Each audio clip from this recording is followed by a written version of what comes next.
सच्चाई सच छुपने नहीं देंगे। आदाब, मैं हूं हाफिज गुलाम सरवर और आप देख रहे हैं देश की सच्चाई। इस वक्त दुनिया में दो बड़ी खबर सुर्खियों में है।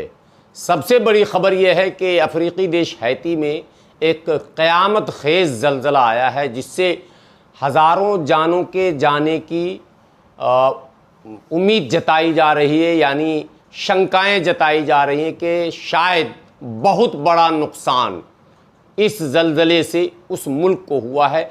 बताया जाता है कि वहाँ इमरजेंसी जैसे हालात हैं और इमरजेंसी का ऐलान भी कर दिया गया। लेकिन उससे भी बड़ी एक खबर है, सियासत में भी एक भूकंप, एक ज़लज़ला आ गया है।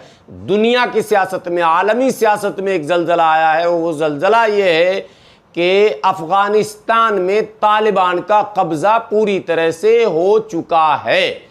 पिछले कई हफ्तों से मीडिया में जो खबरें चल रही थी, उससे लगातार ये बात जोर पकड़ती जा रही थी कि देर सवेर तालिबान का कब्ज़ा पूरी तरह से अफ़गानिस्तान में हो जाएगा। हालांकि दुनिया की तमाम मीडिया और तमाम सियासतदान इस कोशिश में लगे हुए थे कि किसी भी तरह से अफ़गानिस्तान की सरकार को बचा लिया जाए, यानी कि अशरफ गनी की सरकार को बचा लिया जाए और बहुत हद तक अगर मुमकिन हो तो तालिबान से समझौता करवा दिया जाए, यानी अलायंस की सरकार बना दी जाए। लेकिन दुनिया की तमाम कोशिशों के बावजूद भी तालिबान के कब्ज़ा करने की गति में कहीं भी कमी नहीं आई और लगातार बड़ी तेज़ी से तालिबान काबुल की तरफ बढ़ने लगे।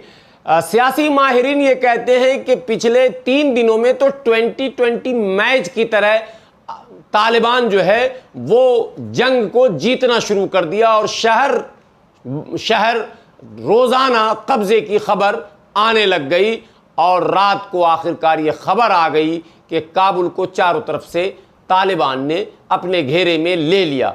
रात में खबर ये भी रन कर रही थी कि अफ़गानिस्तान के राष्ट्रपति अशरफ गनी मुल्क छोड़कर फरार हो जाएंगे। लेकिन इसी खबर के बीच अशरफ गनी ने मुल्क के लोगों को संबोधित किया, देश के लोगों को संबोधित किया और उन्हें भरोसा दिलाया कि हम इस जंग को आखिरी दम तक लड़ेंगे।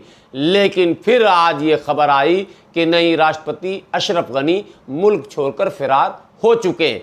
आपको याद होगा कि इससे पहले उपराष्ट्रपति भी मुल्क छोड़कर फरार हो चुके थे और कई मंत्री मुल्क छोड़कर फरार हो चुके थे। हैरत यह है कि तमाम मीडिया के सपोर्ट के बाद और पूरी दुनिया के सियासी सपोर्ट के बाद भी आखिरकार तालिबान कामयाब क्यों हुआ। भारतीय गोदी मीडिया को यदि आप देखें तो तमाम चैनलों में लगातार ये खबरें चल रही थी कि तालिबान को मुंह की खानी पड़ेगी और तालिबान दुनिया के लिए, मुल्क के लिए, अफ़गानिस्तान के लिए ख़तरा है और तालिबान के कब्ज़े से अफ़गानिस्तान के लोग खौफज़दा हैं। लेकिन गोदी मीडिया का ये प्रोपेगेंडा काम नहीं आया और तालिबान को फतेह हासिल करने में अफ़गानिस्तान के आवाम का बहुत बड़ा रोल रहा। आप खुद सोचें कि तालिबान, जिसकी कोई बहुत बड़ी ताकत नहीं थी, बताया जाता है कि तालिबान के पास सिर्फ 70,000 फौज जो है मौजूद थी, जबकि अफ़गानिस्तान सरकार के पास सरकारी फ़ौजों की तादाद 4 लाख के करीब बताया जाता है। तो ऐसे में तालिबान का विजय रथ आगे बढ़ते जाना और एक एक शहर पर लगातार कब्जा किए जाना और बगैर किसी मारपीट के, बगैर किसी हथियार के इस्तेमाल के, ये सबसे बड़ी खबर है कि कहीं भी किसी भी तरह से कोई भी अप्रिय घटना की सूचना नहीं मिली। बगैर खून खराबे के और बगैर जंग के तालिबान ने एक तारीखी फतह हासिल की है। इस पर पूरी तफसील लेकर कल मैं हाजिर हूँगा। कैसे फतह मिली, कैसे तालिबान कामयाब हुआ, क्यों अफगानिस्तान की फौज सरेंडर हो गई, क्यों अफगानिस्तान के लीडर मुल्क छोड़कर भागने लगे और क्यों एक एक चौकी पर तैनात फौजी खुद ब खुद तालिबान के सामने सरेंडर होने लगी और क्यों अमेरिका जैसा मजबूत मुल्क 20 सालों तक अफगानिस्तान में रहने के बाद और अफगानिस्तान की सरकार को और वहाँ की फौज को तरबियत और हिमायत देने के बाद भी खुद बोरिया बिस्तर समेत फरार होने पर मजबूर हुआ। इन तमाम बातों पर तफसीली रिपोर्ट लेकर कल मैं हाजिर हूंगा।